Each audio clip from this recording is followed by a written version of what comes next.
चमरा लिंडा जी को भी ये सवाल पूछना चाहते हैं कि उन्होंने अपने विधानसभा क्षेत्र में अब उनको इकलौता मसीहा, इकलौता जननायक अगर दिखाई देते हैं तो टाइगर जयराम महतो। और कभी कभी हमारे विपक्ष नाम का कोई चीज़ जिंदा है राज्य में। विपक्ष का तो पता ही नहीं चलता है कि विपक्ष में कौन बैठा हुआ है इकलौता। लेकिन जब आप मंत्री बन गए, कल्याण विभाग आपके हिस्से आ गया, तब आप बोलते हैं दादा हमारे राज्य झारखंड के अंदर सरकार किसी की भी रहती है, छात्र हमेशा रोड में रहते हैं, जबकि आपकी एक विधायक है, आप लोगों ने यहाँ पे आंदोलन तो कर रहे हैं, पर क्या लग रहा है कि सरकार झुकेगी और छात्रों को छात्रवृत्ति देगी? सरकार हमारी चुनी हुई सरकार है जी, उसको झुकाना या सरकार का अपमान करना किसी छात्र का उद्देश्य नहीं होता है। लेकिन छात्र कौन है? छात्र वो है जो अपने परिवार के दम पे या सरकार के द्वारा जो छात्रवृत्ति मिलता है उस दम पे अपने उम्मीदों का कारवां बनाता है, अपने सपनों को पंख देता है। वैसे छात्र जिनके परिवार इस बात के लिए दिन रात ईश्वर से प्रार्थना करते हैं, सरकार से अनुरोध करते हैं कि छात्रवृत्ति नियमित मिले ताकि उनके बच्चे किताब कॉपी खरीद सकें, कॉलेज और यूनिवर्सिटी में जो वो पढ़ाई कर रहे हैं उसका फ़ी दे सकें, और अगर कहीं बाहर हॉस्टलों में, सरकारी हॉस्टलों में, निजी हॉस्टलों में अगर रहकर पढ़ाई कर रहे हैं तो उसका फ़ी भी वो दे सकें। ऐसे समय में आप बताइए कि एक ऐसी सरकार आती है जो ये दावा करती है कि हम झारखंडियों की सरकार है, आदिवासियों की सरकार है, यहाँ के मूलवासियों की सरकार है, हम आपके दर्द को समझते हैं, हमने असली ज़िंदगी में संघर्ष किया हुआ है, हम झारखंड की मूलभूत समस्याओं को समझते हैं। और वैसी सरकार जब बहुमत में आती है तो वो पैसा देना किसका बंद करती है? छात्रों का। छात्र जो राज्य की भी रीढ़ है, समाज की रीढ़ है और अपने परिवार की भी रीढ़ है। पूरा समाज से लेकर राज्य का दारोमदार छात्र के कंधों पे होता है कि वो पढ़ेगा, नौकरी हासिल करेगा, अपने परिवार को मजबूत करेगा, समाज को मजबूत करेगा। लेकिन आप उसके हिस्से का पैसा भी खा जा रहे हैं, अपने साली को, अपने रिश्तेदारों को ठेकेदारी में पैसा दे रहे हैं। तो इतना दुर्भाग्य तो 25 सालों के झारखंड में हमने पहले कभी नहीं देखा था। ये दुर्भाग्य आज राज्य देख रहा है। चुना हुआ सरकार लोकतंत्र को कहा जाता है। ऐसे समय में आप किसके सामने अकड़ रहे हैं? अगर सरकार नहीं झुकेगी तो कौन झुकेगा? छात्र झुकेंगे, महिलाएं झुकेंगी, ये विकलांग जो पीछे बैठे हुए वो झुकेंगे, किसान झुकेंगे, मजदूर झुकेंगे, आपका राज्य झुकेगा। आपको मैंडेट मिला हुआ है, बहुमत मिला हुआ है लोगों को मजबूत करने के लिए, युवाओं को खड़ा करने के लिए, युवाओं को आजीविका देने के लिए, उनको रोजगार, उनको नियोजन देने के लिए, और आप उनके सामने अगर अकड़ते हैं तो छात्र, युवा, किसान, महिलाएं जिस दिन अपने पे आ जाए ना तो आपके जैसे जैसे कितने सरकार उन्होंने बदल दिए।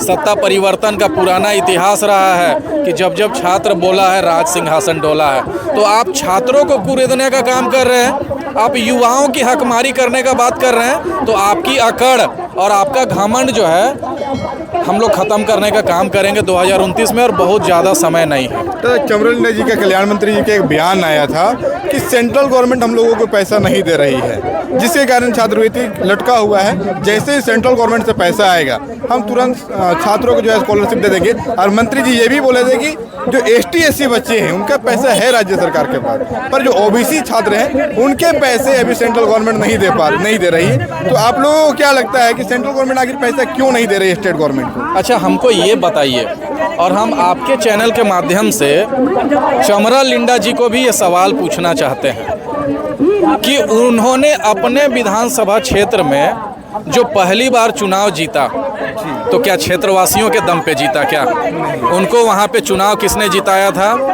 जो रांची में, चाईबासा में, हजारीबाग में और दूसरे जगहों पे जो हॉस्टलों में छात्र रहते हैं उनके बीच आप घूम रहे थे, आप उनसे अनुरोध कर रहे थे, आप उनसे अपील कर रहे थे कि हम आपका जैसा ही छात्र हैं, आपके मुद्दों के लिए लड़ेंगे, आपको मजबूत करने के लिए लड़ेंगे, राज्य में शिक्षा की बेहतरी के लिए लड़ेंगे, राज्य में छात्रों की बेहतरी के लिए लड़ेंगे। लेकिन जब आप मंत्री बन गए, कल्याण विभाग आपके हिस्से आ गया, तब आप बोलते हैं कि टेक्निकल इशू चल रहा है। टेक्निकल इशू नहीं चल रहा है, आप मानसिक रूप से दिवालिया हो चुके हैं। छात्र राजनीति के बुनियाद पे आप हॉस्टल से निकल के सीधे विधानसभा पहुंचे हैं और आप हॉस्टलों का दर्द भूल गए, छात्रों का दर्द भूल गए। आपके जैसा गैर जिम्मेदाराना राजनीति करने वाले लोगों के वजह से ही लोगों का राजनीति के ऊपर भरोसा उठ रहा है। आप बताइए, छात्र अगर छात्र नेताओं के ऊपर भरोसा नहीं करेंगे, जो छात्र राजनीति करके और विधानसभा पहुंचे हैं उनके ऊपर भरोसा नहीं करेंगे, तो किसके ऊपर भरोसा करेंगे?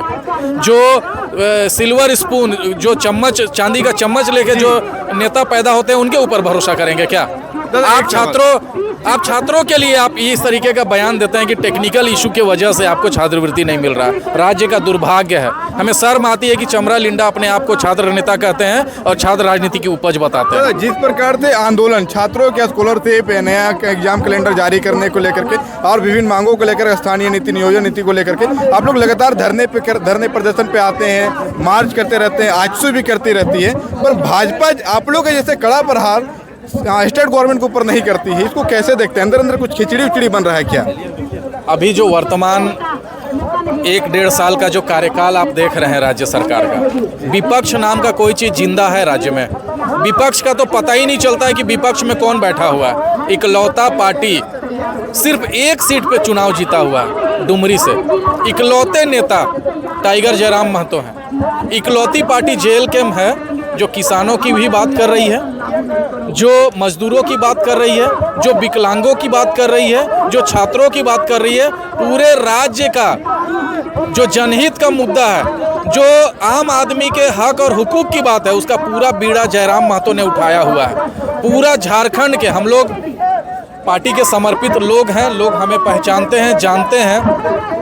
पलामू बॉर्डर से बात करें या गोड्डा बॉर्डर की बात करें, कोल्हान की बात करें, संथाल की बात करें, वहाँ से लोगों का फ़ोन आता है, आवेदन आता है, निवेदन आता है, क्योंकि पूरे राज्य सरकार में चाहे पक्ष की बात हो चाहे विपक्ष की बात हो, किसी के ऊपर आम जनता का भरोसा नहीं रह गया। अब उनको इकलौता मसीहा, इकलौता जननायक अगर दिखाई देते हैं तो टाइगर जयराम महतो। और कभी कभी हमारी बातों को अदरवाइज भी लोग मिस इंटरप्रिनेट करते हैं, कहते हैं कि हम लोग बातों को बहुत बढ़ा चढ़ा के बोलते हैं। तो आपसे ही सवाल पूछना चाहते हैं, दर्शकों से भी ये सवाल पूछना चाहते हैं कि छात्रवृत्ति का मामला 3 साल से लगभग लंबित है। 2025-26 का नोटिफिकेशन आप जारी कर देते हैं। आप जब सरकार चुन के आते हैं तो आप परीक्षाओं का कैलेंडर जारी करते हैं। कहाँ गया सब कुछ? आज अगर उनकी बात कोई कर रहा है तो इकलौता टाइगर जयराम महतो कर रहे हैं, चाहे विधानसभा के अंदर की बात हो चाहे सड़कों की बात। स्पष्ट कर देना चाहते हैं कि आज की यह जो पदयात्रा है, जो विगत 6 दिनों से चल रही है और आज उसका समापन है, ये बिल्कुल गांधीवादी पदयात्रा है, अहिंसावादी पदयात्रा है। ना तो हमने पहली ही मीटिंग जो हमारी हुई थी इस पदयात्रा को लेकर, उस दिन ही तय हो गया था कि ना हम प्रशासन से उलझेंगे ना विधायकों से उलझेंगे। जो सकारात्मक राजनीति है, जो रचनात्मक राजनीति है, जो आम आदमी के संदेश को उनके कानों तक पहुंचाने की बात है, वो एकदम विधि सम्मत तरीके से हम लोग पहुंचाएंगे और उस पर हम लोग सफल हुए हैं।